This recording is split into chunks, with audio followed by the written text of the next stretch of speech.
Welcome to the Everybody Matters podcast, a show dedicated to the idea that when organizations care enough to show their people that who they are and what they do matter, they unlock the only business idea with truly unlimited potential. I'm Brent Stewart, your host. This podcast is an outreach of Barry-Wehmiller. Don't forget to connect with us on the web at barry-wehmiller.com, on Twitter at Barry-Wehmiller, on Facebook and LinkedIn, and check out our blog, trulyhumanleadership.com. Something we've received a lot of requests about here at Barry-Wehmiller is whether there would be an audio version of our CEO Bob Chapman's book, Everybody Matters, The Extraordinary Power of Caring for Your People Like Family, which he wrote with Sisodia, co-founder and co-author of Conscious Capitalism. Well, we're happy to announce that it is available. Read by acclaimed voice talent Stephen Monash, you can download it through iTunes, Audible, and Amazon, and this week on the podcast, we'd like to give you a little preview. What you're about to hear is Chapter 5 from Everybody Matters, titled Hardwiring Our Culture. In it, Bob and Raj wrote about some of the initiatives Barry-Wehmiller undertook as we began our cultural journey. So take a listen to Chapter 5 of Everybody Matters.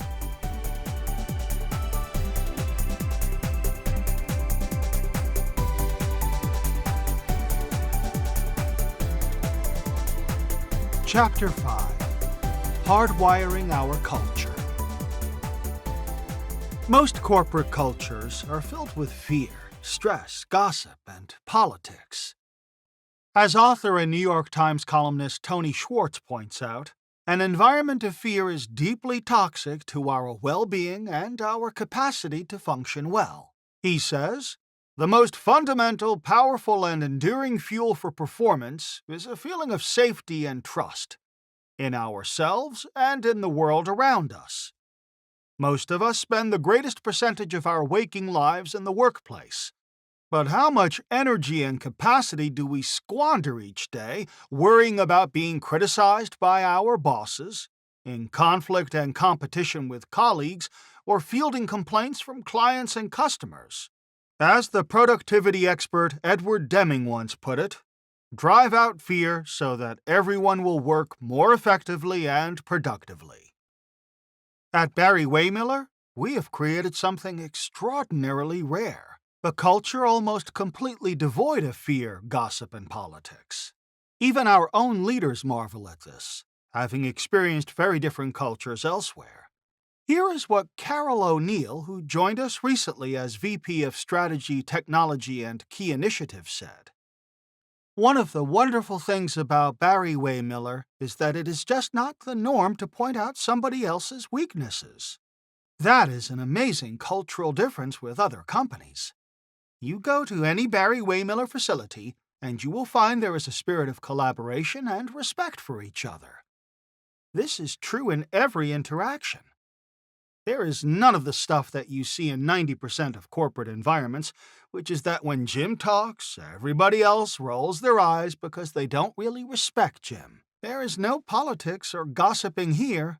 Gossip thrives in an organization in which the person at the top is willing to listen to it. But if he or she is not, it doesn't go very far. The person saying something negative about a colleague would feel like an idiot." Joe Wilhelm, who leads Barry-Wehmiller Design Group, our engineering consulting practice, also marvels at the positive culture we have created. "I worked with a lot of customers. I've worked for a couple of companies. I can tell you that there really is not a whole lot of politics, if any, at Barry-Wehmiller. The sense of leaders wanting to support other leaders and just doing what's right is simply amazing to me. There are no turf wars. There is no stay away from my customers or get out of my space. In fact, it is the opposite. Everyone is always thinking, how can I help my colleague do better? Bob is always focused on positive behavior and not allowing negative energy to detract from the larger narrative. It's infectious when a leader remains confident and positive all the time. It really doesn't allow for time to dwell on the negative. Such a culture doesn't happen by accident. Like most things at Barry-Wehmiller, it is the result of carefully thought out and consistently implemented initiatives. Until 1997, which we mark as the beginning of our cultural journey, the year we realized that work can be fun, we did not pay explicit attention to our culture. After we came up with the idea of using games to create an atmosphere of fun and healthy competition within our customer service and aftermarket sales teams, the next 5 or 6 years were marked by a number of new ideas and experiments to begin to define the culture we wanted and to bring that culture to life in our rapidly growing company.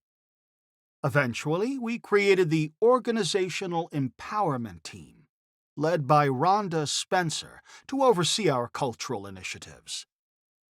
Our cultural growth shifted into a higher gear because of one significant question. We were on a trip and having dinner with a small group. During a lull in the conversation, Brian Wellinghoff, a recently hired team member in the Organizational Empowerment Group, startled me by asking, "What is your greatest fear, Bob?" I'm not one to dwell on fears, so I had to think for a minute. I thought about my church, which had grown dramatically under my mentor Ed Salmon. When Ed left to become the Bishop of South Carolina, the church went into dramatic decline. I saw behavior that I couldn't believe. Our church, which had seemed to be so strong, now seemed to be falling apart, despite the strength of our faith, just because our rector left to pursue a higher calling.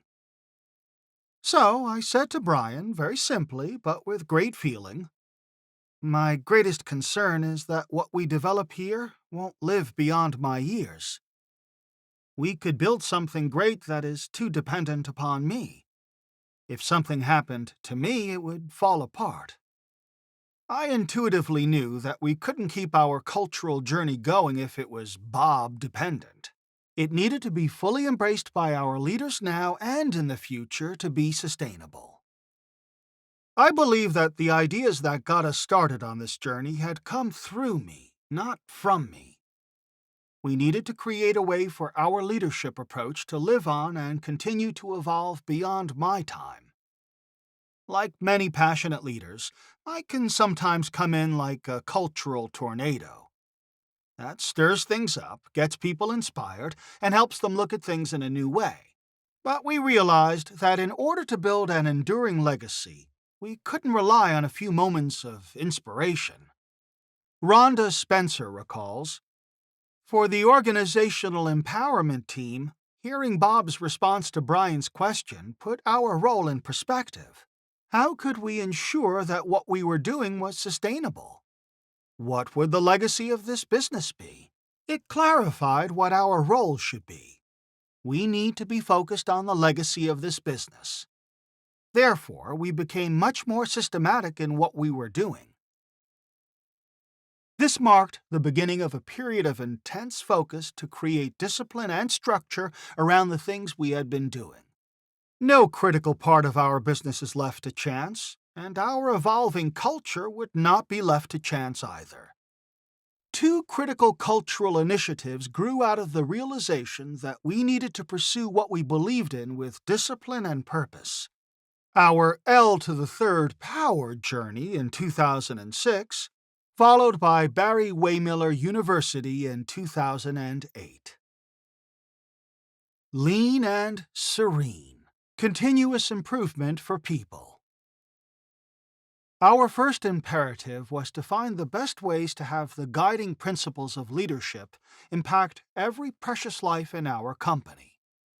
Though the company had widely adopted the idea of measuring success by the way we touch the lives of people, we were still expanding the idea of what success really meant to us. We wanted to move beyond temporary success to lasting significance.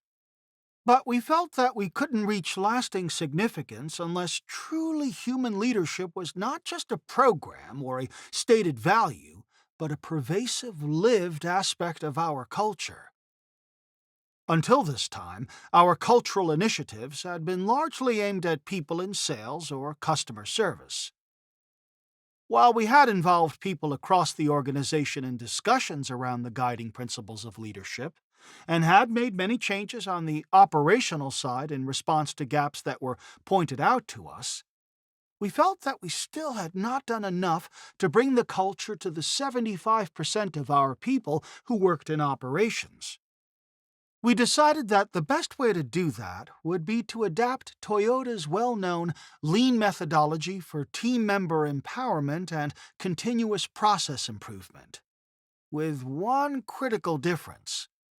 Virtually all organizations that adopt lean do so to cut costs and improve profits. But we wanted to use it as a way to spread our people-focused culture more broadly throughout our organization. We scheduled a kickoff meeting in Green Bay with a group of senior leaders to learn about lean and begin our continuous improvement journey. On the first afternoon, a consultant gave an opening presentation on lean. After 45 minutes, I stood up and walked out of the room in frustration.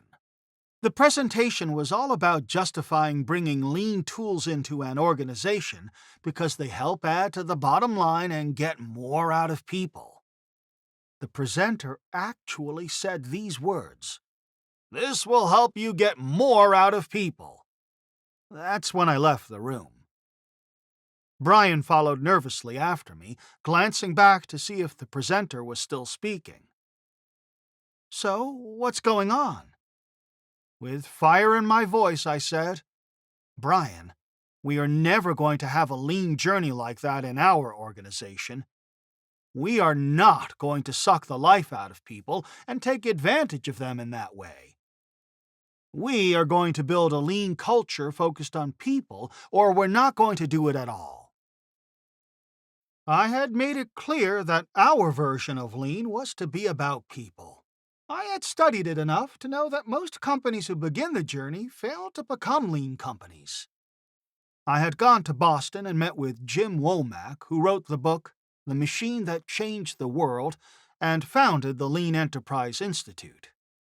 Jim said to me, "Bob, I can't believe that I wrote this book that's been read around the world that a huge number of organizations in the country are embracing." Then he said these exact words, "I can't believe it hasn't changed the world."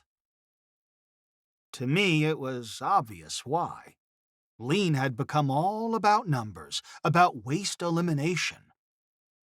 Does anyone really believe that team members are inspired by the concept of waste elimination? When people hear that, they worry that they might be considered part of the waste that gets eliminated. The real power of what Jim had studied and articulated in his book is that it creates a process for listening to team members and validating their knowledge and ability to contribute. Lean can empower people to take charge of their work and, by extension, their own lives. It can do more to change the quality of their work lives than almost anything else, provided it is implemented the right way. I said, "We are not going to go down that path. We are going to go down the path of human thriving." Eventually, we decided to adopt a new name to describe our version of lean. We call it Living Legacy of Leadership, or L to the third power, L3 for short. Leadership practices so profound that they stand the test of time. L3 is about engaging people's head, heart, and hands in creating their own future and actively shaping the legacy of the business every day. We refer to continuous improvement as the gateway drug to engagement and fulfillment. We are probably the only company in the world that began the continuous improvement journey specifically to bring our people-centered culture to our team members. As we embarked on our journey to bring the ideas of lean to our organization within our unique cultures and beliefs, we quickly hit a roadblock. Our people had been raised in an environment of bosses and supervisors. They had no idea how to lead in this new environment of L3. We realized that we needed to define our leadership principles and teach leaders to live them. Beyond simply teaching strategies and tactics, we wanted to create a transformational experience, one that would create lasting personal and organizational change. This became the starting point for the creation of Barry-Wehmiller University, which has become the fulcrum around which our culture revolves and grows. We consider it one of our proudest achievements. Every single course we teach becomes a transformative experience in the lives of those who take it. Most important, every course has an impact on people's personal lives that is usually far more powerful and immediate than the impact it has on their professional lives. We will describe our experience with Barry-Wehmiller University in detail later in this audiobook. The ripple effect of caring. Back to the Green Bay session with the presidents, the VPs, and the consultant. Craig Compton, our VP of Operations for PCMC in Green Bay, had emailed me the night before and said, "Bob, sometime tomorrow you may want to go into the plant and talk to this group of people who voluntarily took on a lean initiative for a big Procter & Gamble project and achieved terrific results. It would be good to acknowledge them and let them tell you about it." I said, "Why don't you ask them to come to the meeting tomorrow? They can tell everybody." They walked in the next morning with no knowledge that they were going to be asked to speak in front of all of our presidents and VPs of operations. The team consisted of 3 people, 2 union and 1 non-union. They talked about how they had come up with ideas to reduce inventory, improve lead time, reduce cost, improve quality, achieve better on-time delivery, and so on. All the usual metrics of lean. All of these had led to significant performance improvements. When they were finished, I asked Steve Barlament, a manufacturing team member whom I'd never met before, a question that came to me out of the blue. "Steve, how did it affect your life?" Now, this gentleman wasn't prepared to walk in and speak in front of all our presidents, and he certainly wasn't ready for the chairman of the company to ask him how it had affected his life. But without missing a beat, he said something that was transformative for me personally and for our whole cultural journey. He said, "My wife now talks to me more." What's beautiful about this is that it was unrehearsed, it was spontaneous, and it was the truth. He said, "Do you know what it's like, Bob, to work in a place where you show up every morning, you punch a card, you go to your station, you do what you're told, you're not given the tools you need to do what you need to do, you get 10 things right and nobody says a word, and you get 1 thing wrong and you get chewed out? You ask questions, and it takes a week to get an answer back. They complain about your salary or your benefits. Do you know what it feels like to go home at night to your family? You feel pretty empty. I used to throw my hat in the door before I'd go in. If it got thrown back out, I'd go back down to the bar and have a few beers. If my hat stayed in, I'd go in and see my family. I realize now in hindsight that when I wasn't feeling good about myself, I wasn't that nice a person to be around. That was basically every day. But since we began this L3 program, I've been part of making things better. People ask me what I think, they listen to me, and I actually have a chance to impact things, including my own job. The way we set up the new assembly flow really works. And I can go home feeling that I've done a good day's work, not wasted the day chasing parts or feeling resentful. When I feel respected and I know I've done a good day's work, I feel pretty good about myself.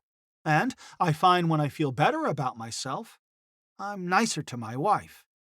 And you know what's amazing? When I'm nicer to my wife, she talks to me. When so many people go home each night feeling not valued, it is no surprise that we see so much conflict in families and our communities today. We in business are creating that problem because we see people as objects for our success and not as precious human beings. If we send Steve home feeling better about himself, and he therefore has a better relationship with his wife, his kids are going to see the model behavior of their parents, and we're going to raise happier, thriving children. This is how we can start to heal our brokenness. Sending people home as better spouses, parents, children, friends, and citizens of their communities. Today, many businesses have a toxic influence on the well-being of their team members and their families. We lament what is happening to the youth of the world, yet we in business persist in sending people home broken, and there they struggle with their marriages and with parenting. Many business leaders think people should be grateful and happy simply because they have a job. But the stark fact is that the way we treat people at work affects the way they feel and how they treat the people in their life. We subject people to our leadership, good and bad, for 40 hours a week, and when they go home, it affects the way they treat others. Author and business professor Sri Kumar Rao commented, "I often visit companies that say, we really want our employees to do well. What they mean is, we want our employees to do well so they can meet our numbers. People are treated as mechanisms.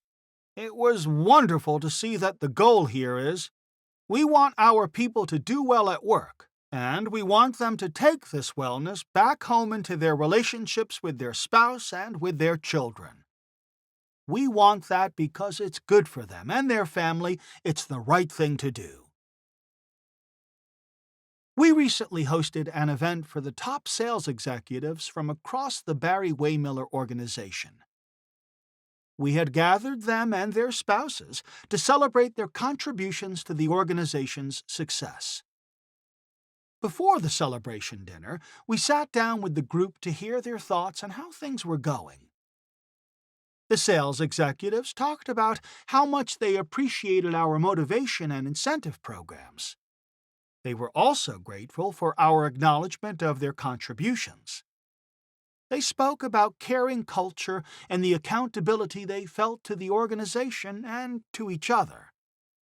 We then asked their spouses how they felt. Kerry, whose husband, John Cassell, joined our Northern Engraving PCMC subsidiary 11 years ago, shared this.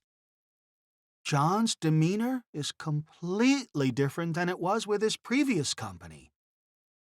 You know how it is when you come home in a bad mood? You kick the dog and the dog bites the cat and so on. The ripple effect of an unhappy mood is tremendous. That's how it used to be. Now he comes home happy, more content.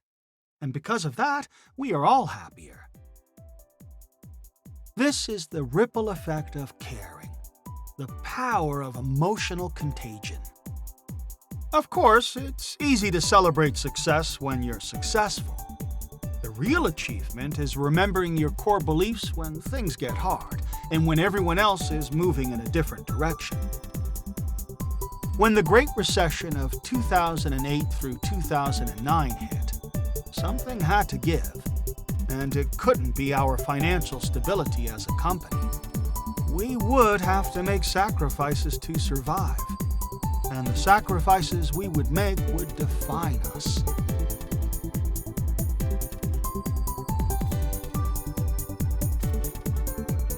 We kind of left you on a cliffhanger. The next chapter of Everybody Matters is called The Test of Our Culture, and it talks about how Barry-Wehmiller dealt with the Great Recession of 2008-2009. But you'll have to pick up the book or audiobook to find out what happened.